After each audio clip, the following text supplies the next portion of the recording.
Cal Newport's Study Hacks blog. If you're busy, you're doing something wrong. The Surprisingly Relaxed Lives of Elite Achievers, published November 11th, 2011.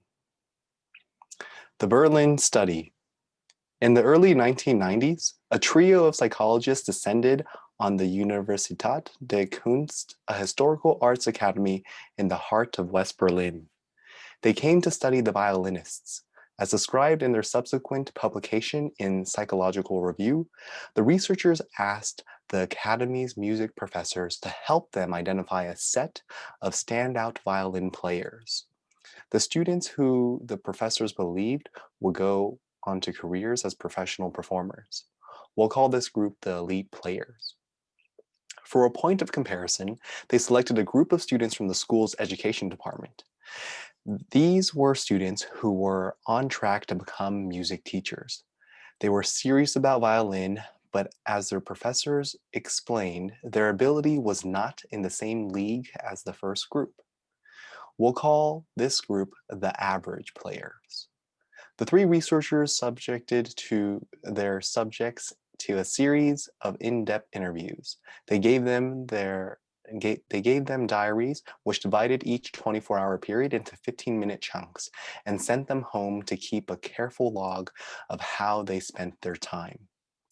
Flush with data, the researchers went to work trying to answer a fundamental question. Why are the elite players better than the average players? The obvious guess is that the elite players are more dedicated to their craft. That is, they're willing to put in the long Tiger Mom style hours required to get good, while the average players are off goofing around and enjoying life. The data, as it turns out, had a different story to tell. Decoding the patterns of the elite. We can start by disproving the assumption that the elite players dedicate more hours to music. The time diaries reveal that both groups spent on average the same number of hours on music per week, around 50. The difference was in how they spent this time. The elite players were spending almost 3 times more hours than the average players on deliberate practice. The uncomfortable, methodical work of stretching your ability. This might not be surprising, as the importance of deliberate practice had been replicated and reported many times. But the researchers weren't alone. They also studied how the students scheduled their work. The average players, they discovered, spread their work throughout the day. A graph included in the paper which shows the average time spent working versus waking hours of the day is essentially flat. The elite players, by contrast, consolidated their work into 2 well-defined periods. When you plot the average time spent working versus the hours of a day for these players, there are 2 prominent peaks, one in the morning and one in the afternoon. In fact, the more elite the player, the more pronounced the peaks. For the best of the best, the subset of the elites who the professors thought would go on to play in one of Germany's 2 best professional orchestras, there was essentially no deviation from a rigid 2 sessions a day schedule. This isolation of work from leisure had pronounced effects in other areas of the players' lives. Consider, for example, sleep. The elite players spent an hour more per night than the average players. Also consider relaxation. The researchers asked the players to estimate how much time they dedicated each week to leisure activities, an important indicator of their subjective feeling of relaxation. By this metric, the elite players were significantly more relaxed than the average players, and the best of the best were the most relaxed of all. Hard work is different than hard to do work. To summarize these results, the average players are working just as many hours as the elite players, around 50 a week spent on music.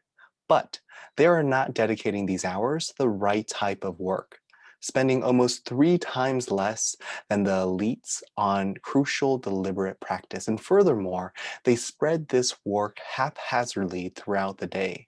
So even though they are not doing more than the elite players, they end up sleeping less and feeling more stressed.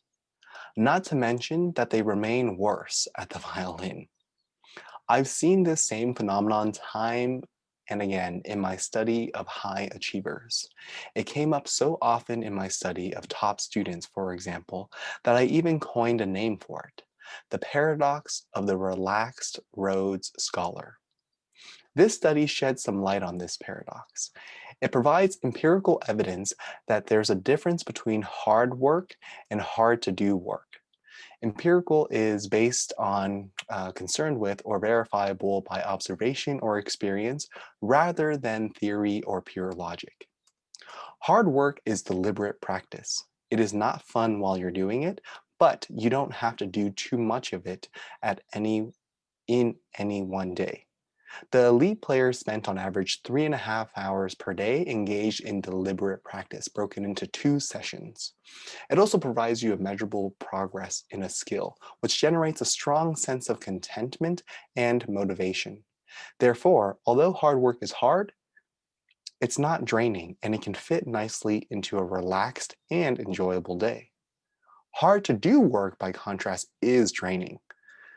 It has you running around all day in the state of false busyness that leaves you like the average players from the Berlin study, feeling tired and stressed. It also, as we just learned, has very little to do with real accomplishment. This analysis leads to an important conclusion, whether you're a student or well along in your career. If your goal is to build a remarkable life, then busyness and exhaustion should be your enemy. If you're chronically stressed and up late working, you are doing something wrong. You are the average players from the Universidad de Kunst, not the elite. You've built a life around hard to do work, not hard work. The solution suggested by this research, as well as my own, is as simple as it is startling. Do less, but do what you want to do with complete and hard focus. Then, when you're done, go and enjoy the rest of your day. The end of Cal Newport's blog.